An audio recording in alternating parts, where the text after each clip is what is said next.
Hey everybody, it's Kevin Duffy of the Boston Herald, joined at Gillette by Karen Guregian, Patriots beat columnist. Last time we talked to you guys, Antonio Brown was on the Raiders. The Patriots were getting ready for their Week 1 game against the Steelers. It's been 5 days, and there's a lot to recap, let's say. Antonio Brown got cut on Saturday. The Patriots signed him officially on Monday. On Tuesday, we learned that there's a civil lawsuit filed against Brown, alleging that he sexually assaulted and raped his former personal trainer. So the Patriots again find themselves in the middle of an enormous controversy, which has really just been part of the course here in New England. We don't really know what Brown's status is going to be for Sunday. He is practicing right now.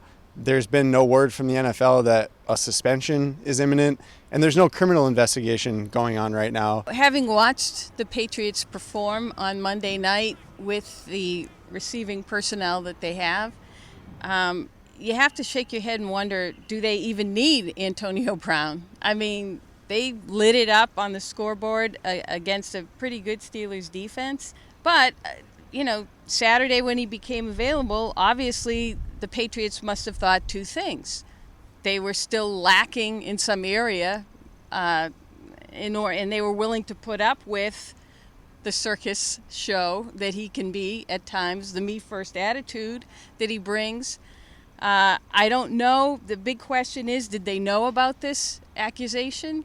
Did they do their due diligence and their homework to find out that this thing was pending? It could explode at any time. Yeah, that is the big question. Drew Rosenhaus went on ESPN, Antonio Brown's agent, and was asked directly if he had disclosed this to the Patriots before they signed, and he said he's not going to get into his conversations with the Patriots. Bill Belichick also declined to comment on that.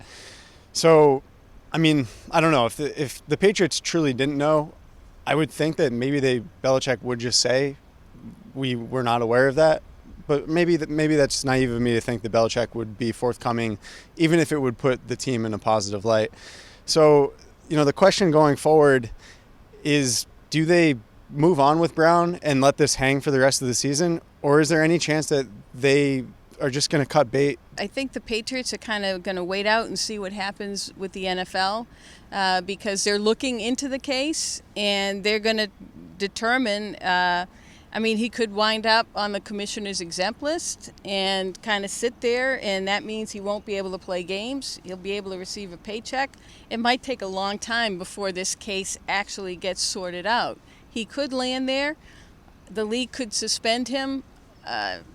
Who knows? But I think the Patriots are doing their own investigation, so there's still a lot to unpack. Yeah, of course, not minimizing the seriousness of the allegations and the actual real-world situation going on.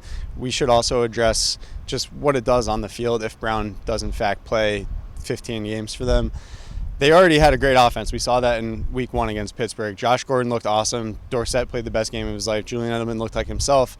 Adding Brown into the mix, it's almost unnecessary, but it gives them, if he plays, probably the best wide receiver trio perhaps in NFL history, certainly that Brady has had.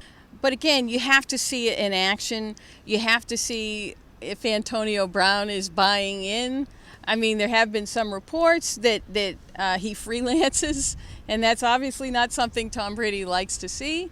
But if Antonio Brown buys in, if he runs the routes he's supposed to run and does what he's supposed to do, this could be crazily unfair to any opponent that they face. Yeah, I think the last thing, just aside from the individual talent that Gordon, Edelman, and Brown have, they all complement each other really well, too.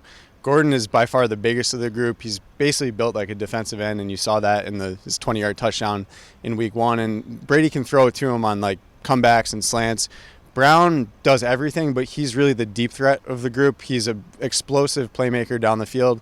And then Edelman's a guy who's probably the best at working in the middle of the field and getting some yards after catch in that regard. So it's a group that's really complete. That trio really has very few weaknesses. Without question. And if you're a defense, again, if you're going to double one, that you're going to leave the other two open, or if you double two, you're going to leave the others. And the Patriots also have running backs who can catch the football. The addition of Antonio Brown, again, just basically cripples a defense. Yeah, absolutely. All right, we'll wrap it up there. The Patriots are at Miami for Week 2. Find all our coverage on BostonHerald.com.